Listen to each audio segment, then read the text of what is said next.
அண்ணே நான் இது பேச விரும்பலைங்கண்ணா. நான் பேசும்போது அண்ணே நான் பேசும்போது பேசுறேன் அண்ணே. தேங்க்யூ அண்ணே. நான் பேசும்போது பேசுறேன். யார்ட்டையும் வேலை பார்க்கல, தனி மனிதன் நான். பேசும்போது பேசுறேன். தேங்க்யூ அண்ணா. மற்றவங்க கருத்துக்கு பதில் சொல்ல வேண்டிய அவசியம் எனக்கு இல்லைங்கண்ணா. தேங்க்யூ தேங்க்யூ அண்ணா. நான் இன்னைக்கு தனி மனிதனா இருக்கேன், கருத்துக்கு பதில் சொல்ல வேண்டிய அவசியம் இல்லைங்கண்ணா. பேசும்போது பேசுறேன் அண்ணே. கால் பண்றோம் டயர்ல அண்ணே. அண்ணே கால் பண்றோம். ஒரு நிமிஷம் அண்ணே. கால் பண்றோம் sir. I not commenting on anything அண்ணா. பார்க்கணும். தேங்க்யூ. நான் தனி மனிதனாக இருக்கேன், நான் இப்போ எதுவும் பேச விரும்பலை அப்படின்னு நேற்று அண்ணாமலை கொடுத்த ஒரு ப்ரெஸ் மீட், ஒரு நிமிஷம் கூட கிடையாது, அந்த ப்ரெஸ் மீட்டு மிகப்பெரிய அளவில் வந்து வைரல் ஆயிடுச்சு. அண்ணாமலை என்ன சொல்கிறாரு? என்னங்க தனி மனுஷன்னு சொல்கிறாரு? அவர் பாஜக கட்சியில் தான் இருக்காரா இல்லையா? சோஷியல் மீடியாவிலலாம் பார்த்தீங்கன்னா அவர் வந்து தனிக்கட்சி தொடங்க போகிறாரு அப்படின்லாம் சொல்லிக்கிட்டு இருக்காங்க. இதுக்கு என்னதான் அர்த்தம், எதுக்காக இப்படி பேசினாரு அப்படின்னு வந்து எல்லாருக்கும் வந்து ஒரு பயங்கர குழப்பங்கள். அண்ணாமலை நேற்று என்ன மீன் பண்ணார்? நான் வந்து தனி மனுஷனாக இருக்கேன் அப்படிங்கிறதுக்கு என்ன அர்த்தம்? நான் வந்து கட்சி பொறுப்பில் இல்லை, கட்சியில் எந்த பொறுப்புலையும் இல்லாமல் இதை பற்றி நான் வந்து கருத்து சொல்ல முடியாது அப்படிங்கிறது தான் அவர் சொல்கிறாரு. இந்த இடத்துல வந்து அவர் தனி மனிதன் அப்படின்னு குறிப்பிட்டது வந்து கட்சி பொறுப்பில் இல்லாத அண்ணாமலையை தான் வந்து குறிப்பிடுறாரே தவிர மற்றபடி வந்து கட்சிக்கும் எனக்கும் சம்பந்தம் இல்லை அப்படிங்கிற அர்த்தத்தில் கிடையாது. அதே மாதிரி அதிமுகவை சேர்ந்த அன்வர் ராஜா தான் வந்து இந்த பிரச்சனைக்கு மூல காரணம். அவர் என்ன சொல்கிறாரு அப்படின்னா, பாஜக தமிழகத்தில் காலூன்ற முடியாது அப்படின்னு சொல்லியிருக்காரு. அவர் இப்போ அதிமுகவில் தான் இருக்கார். அப்போ அதிமுகவும் பாஜகவும் கூட்டணியில் இருக்குது. இத்தனை நாள் வந்து பாஜகவை சேர்ந்தவர்கள் வந்து அதிமுக கூட்டணிக்கு எதிராக பேசி கொண்டு இருந்த போதெல்லாம் இவங்க என்ன சொன்னாங்க?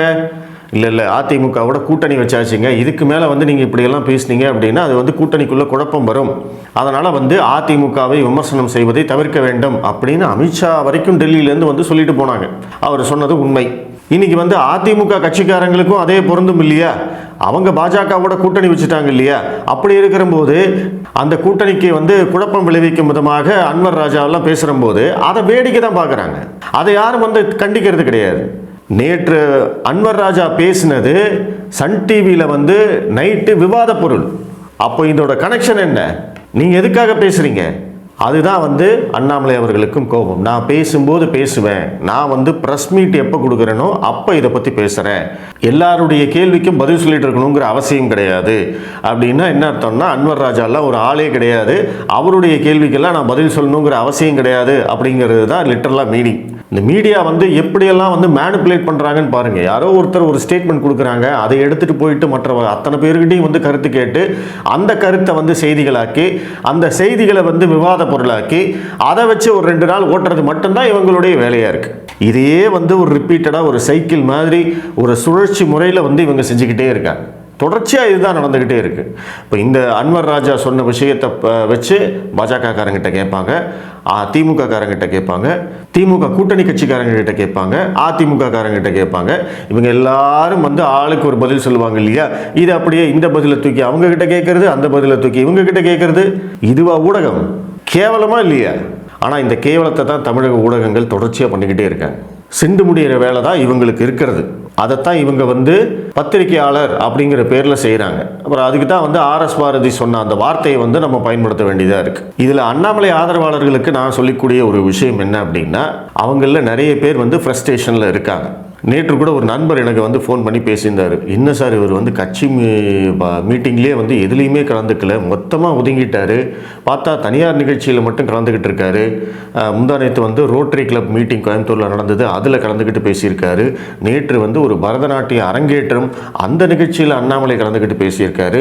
அதற்கு பிறகு வந்து ஒரு திருமணத்துக்கு வந்து போய் வாழ்த்தியிருக்காரு.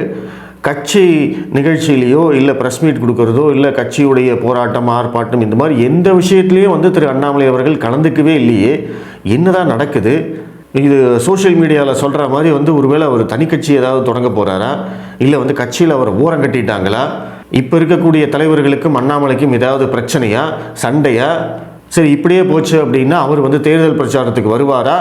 இந்த மாதிரி நிறைய கேள்விகள் எல்லாருக்கும் இருக்குது, எனக்கும் இருக்குது, அதெல்லாம் இல்லைன்னு சொல்லலை. ஆனால் இங்கே நம்ம புரிஞ்சுக்க வேண்டிய ஒரு விஷயம் இருக்குது. இப்போ நீங்கள் வந்து அண்ணாமலை அவர்களுடைய ஆதரவாளர்களாக இருந்தீங்க அப்படின்னா, பாஜகவுடைய தொண்டர்களாக இருந்தாலும் சரி, அண்ணாமலை அஃபீஷியலாக ஏதாவது சொல்லாமல் நம்மளாக வந்து யூகத்தின் அடிப்படையில் செயல்படவே கூடாது. அதை வந்து முதல்ல நிறுத்தணும். நம்ம வந்து யூகங்கள் பண்ணிட்டு போகிறதுக்கு வந்து எந்த எல்லையும் கிடையாது. நீங்கள் என்ன வேணால் பேசலாம்.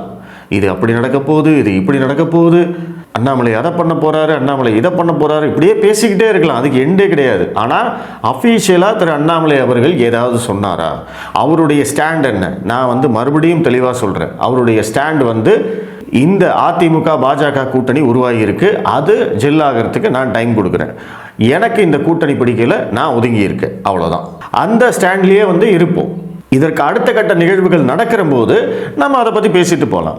பட் அதற்கு முன்னாடி சமூக வலைதளங்களையோ இல்லை எதிர்க்கட்சிகளை சேர்ந்தவர்களோ பரப்பும் அந்த யூகங்களையோ இல்லை வதந்திகளையோ நம்பி நீங்கள் வந்து அதை பற்றி டிஸ்கஸ் பண்ணணுங்கிற அவசியம் இல்லை. அண்ணாமலை சொன்னால் அதுக்கப்புறம் நான் ரியாக்ட் பண்ணுறேன் அப்படிங்கிற அந்த ஒரு ஸ்டேஜிலேயே நம்ம இருந்துக்கிறது தான் நல்லது.